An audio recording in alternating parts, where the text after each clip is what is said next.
Good morning, first graders. This is Ms. Rhodes with today's Read Aloud. The name of the book is The Relatives Came. Relatives are people in your family. They might not live in your house. It could be grandma and grandpa, aunts and uncles, cousins. The story is by Cynthia Ryland, and it's illustrated by Stephen Gamble.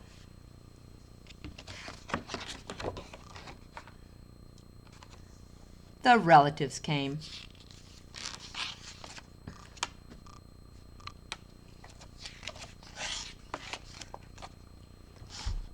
It was in the summer of the year when the relatives came.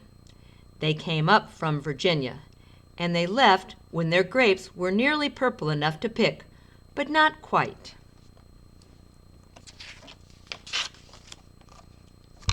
They had an old station wagon that smelled like a real car, and in it they put an ice chest full of soda pop and some boxes of crackers and some bologna sandwiches, and up they came from Virginia.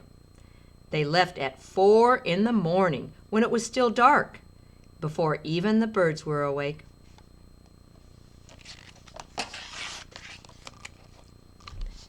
They drove all day long and into the night, and while they traveled along, they looked at the strange houses and different mountains, and they thought about their almost purple grapes back home.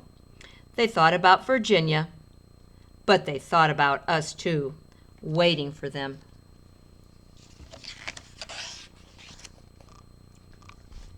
So they drank up all their pop and ate up all their crackers and traveled all those miles until finally they pulled into our yard.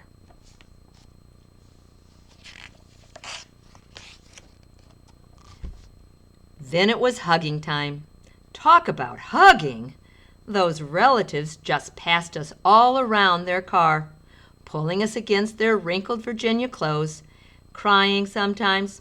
They hugged us for hours.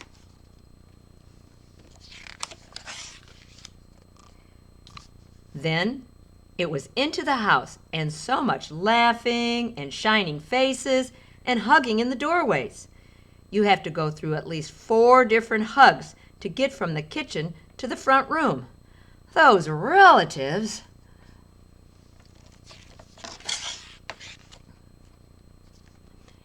And finally, after a big supper, 2 or 3 times around until we all got a turn at the table, there was quiet talk, and we were in 2s and 3s through the house.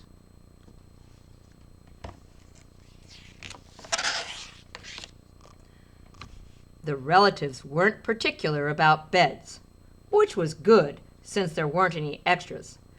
So a few squeezed in with us, and the rest slept on the floor, some with their arms thrown over the closest person, and some with an arm across one person and a leg across another. It was different going to sleep with all that new breathing in the house.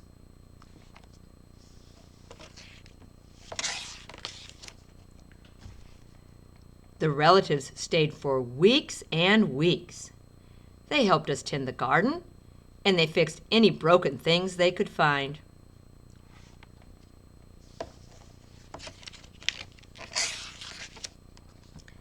They ate up all of our strawberries and melons, then promised we could eat up all their grapes and peaches when we came to Virginia.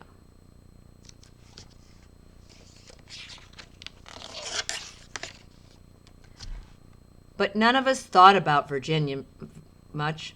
We were so busy hugging and eating and breathing together.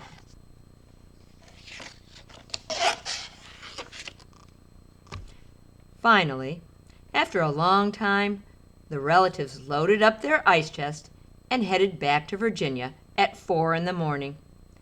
We stood there in our pajamas and waved them off in the dark. We watched the relatives disappear down the road.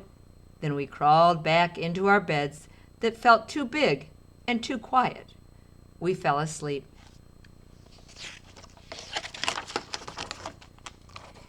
And the relatives drove on all day long and into the night. And while they traveled along, they looked at the strange houses and different mountains, and they thought about their dark purple grapes waiting for them at home. But they thought about us, too, missing them, and they missed us. That was a nice story, wasn't it? Now you have a writing assignment to do. You're going to write to tell about a time someone came to visit your house. It would be best if you could think of a time a relative, like Grandma and Grandpa or some cousins, visited, and maybe even stayed all night like they did in The Relatives Came. But if you don't know of a time that somebody came and visited from far away, you might just write about a time a friend or neighbor visited. Write at least 3 sentences to tell about when you had a visitor at your house. When you are done writing your 3 sentences, take a picture in Seesaw like you always do to send to your teacher. But you also need to put your journal back in your red homework folder to bring to school on the next day you come. Your teacher will look at it when you're in class. I hope you enjoyed this story, and I know your teacher will be eager to see your writing about a time a relative visited your house.